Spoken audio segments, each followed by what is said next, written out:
Oi pessoal, tudo bem com vocês? Hoje vamos para a aula 16 da frente C. A gente vai falar sobre semente. Na aula passada foi sobre fruto, né? E o que a gente tem visto na frente D? A gente tem visto os órgãos vegetais.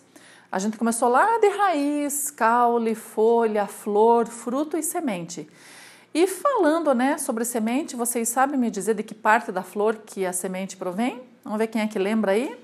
Do óvulo, né, pessoal, fecundado, do óvulo fecundado e desenvolvido. Então, é dessa parte que surgem as sementes.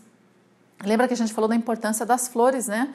O ovário lá do carpelo, do gineceu, origina o fruto e o óvulo origina a semente, depois da fecundação. Muito bacana. Bom, e do que uma semente é constituída? A semente é constituída da casca, que a gente chama de tegumento, e de tudo aquilo que está dentro dela, que a gente chama de amêndoa, tá? Então, tegumento e amêndoa são as constituições da semente. Tá, esse tegumento, a casca, é dividida em duas membranas, tá? Uma que se chama testa, que é a mais externa, que vem daquela primina. Não sei se vocês lembram da estrutura do óvulo, mas ele é pluricelular nos vegetais, lembram disso? E ele tem duas camadas de células, né? E o saco embrionário fica bem no meio, bem protegido. Então, aquelas camadas eram a primina e a secundina. Então, a primina se especializa, né? Se diferencia na testa e a secundina no tegmen. Então, duas camadinhas aí para proteger bem a semente. Porque, afinal de contas, dentro dela tem um embrião, né, galera? Que vai dar origem à nova planta. Então, tudo que está dentro é amêndoa. O que é esse tudo que está dentro? Vai ser a reserva nutritiva, né, os nutrientes e o próprio embrião, né? Então, eles fazem parte aí da amêndoa, tá? A reserva nutritiva que a gente está comentando com vocês é o endosperma ou albúmen. Lembram que é aquele tecido triploide? Porque nas angiospermas tem dupla fecundação.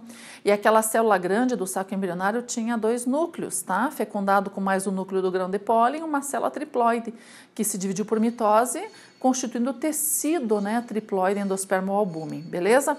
E o embrião, que está aqui dentro, que resulta do desenvolvimento do zigoto, da multiplicação do zigoto, né, depois da fecundação. Pessoal, as sementes, né, inúmeras espécies diferentes, os embriões podem também ter formas bem diferentes, tá? Aquilo que parece, né, uma colherzinha dentro do caqui é o embriãozinho dele. Aquele trumbisco comprido que tem dentro do pinhão é o embrião daquela semente. Tudo bem? Tá, e o que são cotilédones? O próprio zigoto, quando ele vai se multiplicando, formando o embrião, algumas células se diferenciam em cotilédones, tá? E esses cotilédones absorvem os nutrientes ali para fornecer para esse embrião mais tarde, quando ele for se desenvolver na nova planta. Então, são tecidos nutritivos.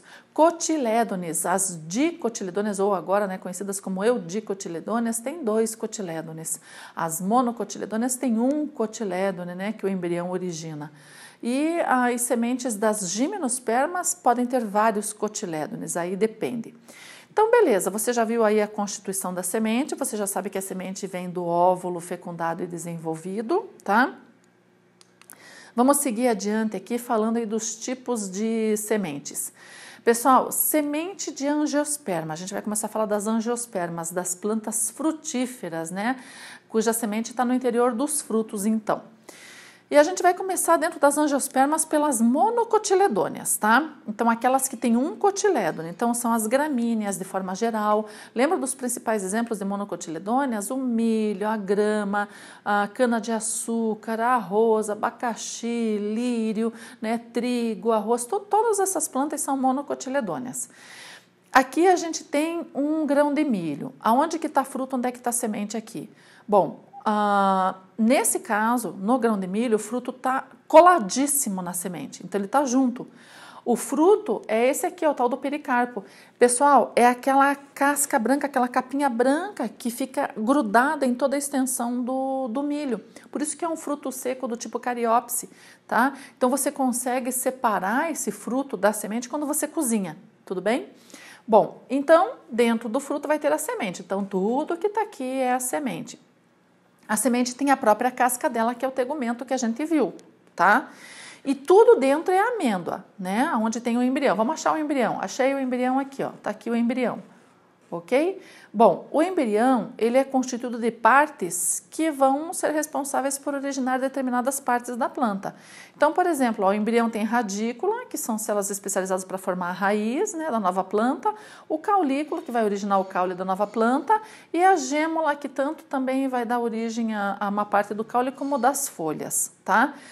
Protegendo essas partes do embrião, você tem lá protegendo a parte da radícula, a coleorrhiza, e protegendo a parte da gêmula, a coleóptise. São células que fazem a proteção dessas extremidades do embrião, tá? E junto aqui do embrião, você tem o cotilédone, o único cotilédone nas monocotiledôneas, né? Mono 1 cotilédone. Muito bem, então essa é a estrutura, né? O endosperma, não podemos esquecer de falar disso, ó, o endosperma é bem desenvolvido nas monocotiledôneas, por elas terem apenas um cotilédone, e esse cotilédone ele serve para transferir o nutriente do endosperma para o embrião durante o seu desenvolvimento, tá? Então por isso que o endosperma é bem desenvolvido. Sabe, por exemplo, no milho da pipoca, lá que se põe para estourar para fazer a pipoca, com o calor o tegumento rompe, né? E aquele conteúdo branco que fica todo crespinho, que vem para fora, aquilo é o endosperma ou albúmen. É rico, né? As monocotiledôneas são ricas nesse tecido nutritivo aqui, tá? Então você come o endosperma lá da pipoca com um embriãozinho morto, coitadinho, né? Muito bem. Aqui é a semente do milho aí germinando, né? A radícula vai desenvolver a raiz, a gêmula e o caulículo, o caule, né? As primeiras folhinhas, muito bonitinho. Vamos passar para o próximo. Aqui a semente das angiospermas, agora dicotiledôneas, que é a grande maioria, né, galera? As dicotiledôneas praticamente dominam aí, né? Então, como exemplo clássico, feijão. Aqui você está vendo só a semente, só o grão de feijão, você não está vendo o fruto, porque o fruto é a vagem. O fruto ele abre-se sozinho, lembra? É um fruto seco, né, deiscente, ele abre-se sozinho para liberar os feijões que são as sementes. Então aqui só a semente. Ó, o tegumento é a casca, né, da semente, é a casca lá do feijão, tudo dentro é a amêndoa e você tem um embrião lá no seu interior. Muito bem? Esse embrião também tem as mesmas porções, né? A radícula, o caulículo, a gêmula, tudo certo. Aqui nesse caso são 2 cotilédones. Pessoal, os cotilédones são tecidos, claro, então, feitos por células que derivam do corpo do próprio embrião que se espalham para dentro dessa amêndoa, tá? Então, são 2 cotilédones bem desenvolvidos. É como, por exemplo, vocês lembram dos anexos embrionários que tem, no nosso caso, lá, o alantoide, o saco vitelínico, o córeo? Essas estruturas saem das células do próprio embrião, lá da mesoderme, da endoderme, da ectoderme, elas se especializam formando esses anexos para auxiliar no nosso desenvolvimento. Então, a mesma coisa aqui, as próprias células do embrião produzem aí os cotilédones, tá? Então, aqui o endosperma, nesse caso, ele é bem reduzido. Salvo algumas exceções de plantas, tá, em que ele é mais desenvolvido, mas de maneira geral ele é reduzido, porque ela tem 2 cotilédones bem desenvolvidos para alimentar o embrião, tá bom? Então aqui aparece, né, o pezinho de feijão aí se desenvolvendo, tá? Mas a gente vai falar melhor sobre isso já no próximo slide. Só para falar aqui para você, né, do epicótilo e hipocótilo, hipo abaixo e epi acima. São partes do caulículo. O hipocótilo, ele fica entre a radícula, vamos achar a radícula aqui, tá? Então, entre a radícula e a gêmula, você vai achar o hipocótilo, tá? Acima, no caulículo acima, aqui já bem dos cotilédones, na gêmula você vai encontrar o epicótilo, tá? São 2 partes do caulículo. Uma fica mais para baixo, outra fica mais para cima. Isso vai interessar saber no tipo de germinação. Antes da gente ver a germinação das sementes, vamos dar uma olhadinha na semente da gimnosperma, que inclui os pinheiros, né, o pinheiro do Paraná, araucária, o pinus, cedros, ciprestes, tá? São alguns exemplos aí de gimnospermas. Aquelas plantas que têm sementes nuas, portanto não têm o fruto. Portanto, as flores, que a gente chama, né, entre aspas, que são os estróbilos, elas não têm ovários, são flores bem modificadas. Então, elas têm lá o óvulo que vai ser fecundado, originando apenas as sementes, tá? Então, a pinha do pinheiro do Paraná é um conjunto de sementes, né? Já foi fecundada. Falando, né, bem nessa época que a gente encontra bastante pinhas aí, bastante pinhão, né? Então, você está comendo aí a semente do pinheiro do Paraná. Então, dentro do tegumento, você vai ter a amêndoa com o embrião mergulhado lá e os cotilédones diversos aí, né? Esparramados aqui nessa amêndoa, tá? Então, o embrião é aquele trombisquinho que eu havia comentado com vocês. Lembrando que o endosperma aqui nas gimnospermas, ele não é triploide, ele é haploide, tá, galera? Nas gimnospermas não acontece dupla fecundação, é uma fecundação só para formar o zigoto, tá? Então, o núcleo do grão de pólen lá fecunda a osfera e forma-se o zigoto, e o zigoto forma esse embrião. As células que tem lá dentro do saco embrionário, lá no óvulo, elas são haploides, e como não ocorre dupla fecundação, elas continuam haploides, se dividem por mitose, formando tecido nutritivo haploide, tá? Muito bem.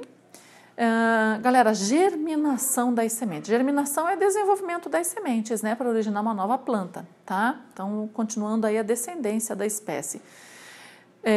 Um primeiro fato, né, quando a gente vai plantar uma semente, a gente tem que ver se a terra tem condições ideais para receber aquela semente. Então, os fatores externos influenciam na germinação da semente, assim como os fatores internos, ou seja, da própria semente, também vai influenciar. Então, às vezes, se joga uma semente na terra lá e quer que cresça de qualquer forma, né? Então, você tem que perceber se tudo está adequado para a germinação dela. Então, vamos falar um pouquinho dos fatores externos. Claro que se eu vou colocar uma semente na terra, eu tenho que saber se essa terra tem água, né? Então, a água vai influenciar.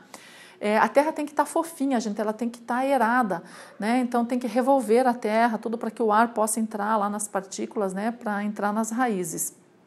Então, terra arejada, tem que ter água, né?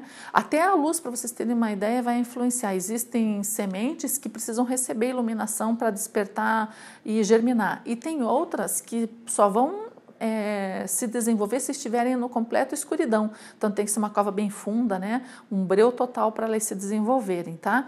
Então, esses fatores do ambiente vão interferir, sim, na germinação dela.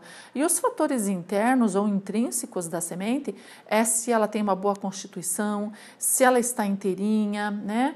Não está faltando partes importantes, se ela já não está velha. Então, tudo tem que aí analisar para que a semente consiga se desenvolver bem.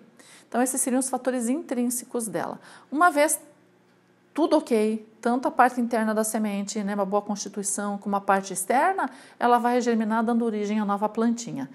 Existe uma diferença na germinação das monocotiledôneas e das dicotiledôneas. A germinação das dicotiledôneas chama-se epígia, galera. Epi em cima, gel terra. O que é em cima da terra? Os cotilédones. Ou seja, a semente é levada para fora da terra, né? Como assim? Vocês já devem ter feito isso, né? De colocar sementes de feijão, umedecer, né? Um algodão, simulando, né? A terra, colocar a semente ali e colocar num copo plástico, né? Num copinho de iogurte, que se fazia muito, né? E ver a plantinha se desenvolver. Você percebe isso à medida que a planta vai crescendo? Você consegue ver bem a semente grudada ali numa parte do caule, né? Os cotilédones. E a planta, à medida que ela vai ganhando, né, o tamanho, o comprimento, isso aqui vai reduzindo até desaparecer, porque a planta vai absorvendo. A semente, quando ela começa a germinar, a gente diz que o embrião ele é heterótrofo, porque ele está usando os nutrientes de dentro da semente, não está fazendo fotossíntese ainda, né? Então vamos ver por que é epígia. Vocês lembram daquelas regiões do hipocótilo e epicótilo, né? Então, olha só, o hipocótilo é a parte compreendida entre a radícula e os cotilédones, tá? Então, é uma parte que vai estar bem abaixo aqui, ó. Como essa parte ela começa a crescer antes, tá? Ela vai empurrar os cotilédones para fora da terra. Então, ela vai fazer esse movimento aqui, ó. Ela vai crescer e vai empurrar os cotilédones para fora da terra, tá? Então, ela cresce antes que o epicótilo, que é a parte que está acima, né? Então, como a parte de baixo vai crescer antes, vai levar isso aqui para fora. Então, tá aqui, ó, os cotilédones vindo para fora junto com a plantinha. Tudo bem? Essa é a germinação epígia, cotilédones acima da terra. E na germinação hipógea das monocotiledôneas, como no caso do grão de milho, quem cresce antes é a parte de cima, é o epicótilo. Então, essa parte aqui, ó, essa aqui, ó, vai crescer antes, levando aqui o caulículo para fora. Tá? Se fosse a parte de baixo que crescesse antes, o único cotilédone, né, ou seja, a semente ia ser levada para fora. Como é a parte de cima que está crescendo antes, ó, o caulículo vai indo para fora da terra e, portanto, o cotilédone, ou seja, a semente fica abaixo da terra, por isso hipógea, tá? Então, você não vê grudadinho no caulezinho da planta, Então, o milhinho se desenvolvendo aí, né? Muito fofinho. Então, germinação epígea nas dicotiledôneas ou eudicotiledôneas e hipógea nas monocotiledôneas, ok? Galera, é impressionante, né, como a natureza é. Tanto frutos e sementes, eles têm estratégias para serem dispersados. Isso que é bom do lugar, né? Que você tenha várias plantas em vários locais, né? Não é aquela coisa de cair da planta mãe só nascer no pé, né? Ali debaixo da própria planta. Tem que espalhar na natureza, né? Então, a dispersão dos frutos e sementes, como é que acontece isso?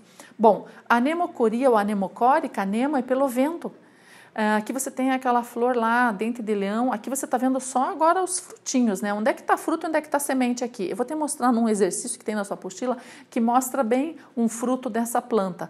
Os frutinhos estão inseridos aqui, ó, tá? E vejam que ele tem essa parte aqui, parece uma peninha, né? É para ser dispersado pelo vento, então o vento leva a longas distâncias, cai lá num lugar propício e vai germinar, nascendo essas plantas em outros locais, tá?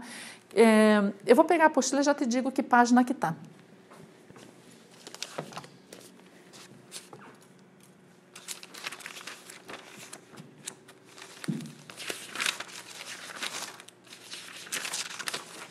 Estamos aí na aula 16 de semente, é o exercício 16.6. Quer ver? Deixa eu passar aqui para você dar uma olhadinha junto comigo. Olha só, galera. A dispersão é fundamental na propagação e sobrevivência dos vegetais. Observe as ilustrações abaixo. Então, olha aqui, ó, o frutinho tá aqui e a sementinha tá dentro, tá? Então, esse é o dente de leão aí, né? Grudadinho na inflorescência lá. Então, olha a parte do ápice dele como é que é, né? Parece uma pluminha, né? Cheia de peninhas para facilitar a dispersão pelo vento, ok?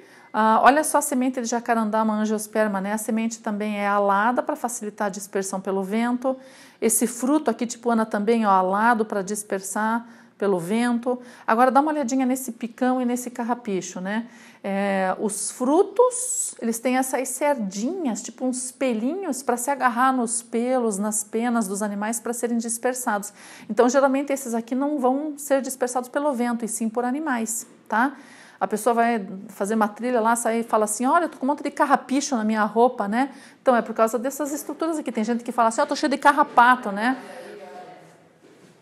Carrapato, gente, é uma coisa, tá? Carrapato é animal.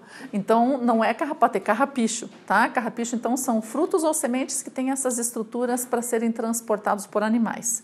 Então, vamos ver o que o exercício pede lá?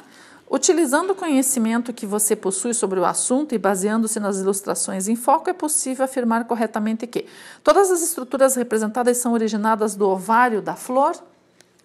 Não, porque você tem semente aqui. Semente não vem do ovário, vem do óvulo. Então, essa está falsa. Vamos ver a próxima. Só há duas estruturas que estão adaptadas à dispersão dos animais. Sim, né? É o picão e o carrapicho, tá? Então, essa está certa. Vamos ver a próxima. Há representante de gimnosperma entre as estruturas apresentadas? Gimnosperma não, porque você está vendo aqui presença de fruto. Gimnosperma não tem fruto, só a semente. E aqui a jacarandá é uma angiosperma, tá? Então, não. Todas as estruturas apresentadas são anemocóricas, dispersão pelo vento? Não, a gente já viu aqui que essas aqui são por animais, tá? Então, é a letra B, pessoal, de bosque. Beleza? Muito bem. Vamos voltar lá, calma, não acabou ainda. Eu sei que vocês estão loucos para que acabe a aula, né? Vamos, quase, não acabou. A gente estava aqui, ó, falando então da dispersão das sementes ou dos frutos, tá? Então, pelo vento tem que ter aí umas adaptações, né, para serem dispersados pelo vento. Tem também a hidrocoria, que é a dispersão pela água. No caso do coco aqui, ele tem esse mesocarpo bem fibroso, então tem um monte de ar aqui, ó. Isso facilita a flutuação dele nos oceanos a longas distâncias, galera, tá? Lembram do coco? Ó, o epicarpo, tá? O mesocarpo, que é esse branco fibroso, e o endocarpo, que é essa parte aqui, ó, a parte do fruto, que fica em contato íntimo com a semente, que é o branco lá do coco, que a gente come, né? E a água também faz parte da reserva nutritiva da semente. Então, essa semente é dispersada por causa do ar que tem aí nas fibras aí do mesocarpo, tá? Então, hidrocoria. Muito bem.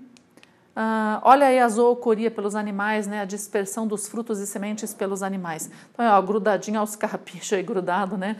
Picão, carrapicho grudado no pelo do animal, pode estar também na pena das aves.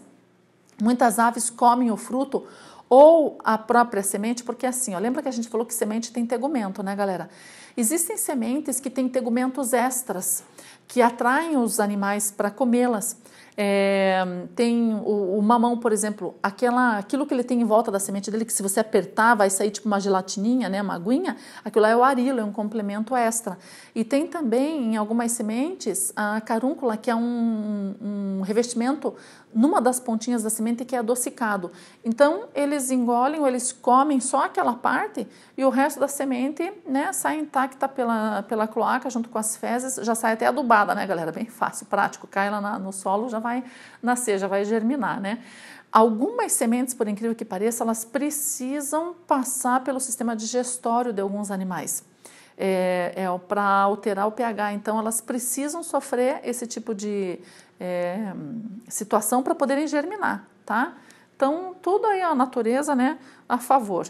Pessoal, existem frutos que se abrem sozinhos para dispersar as sementes, né? Então, seria a autocoria, tá?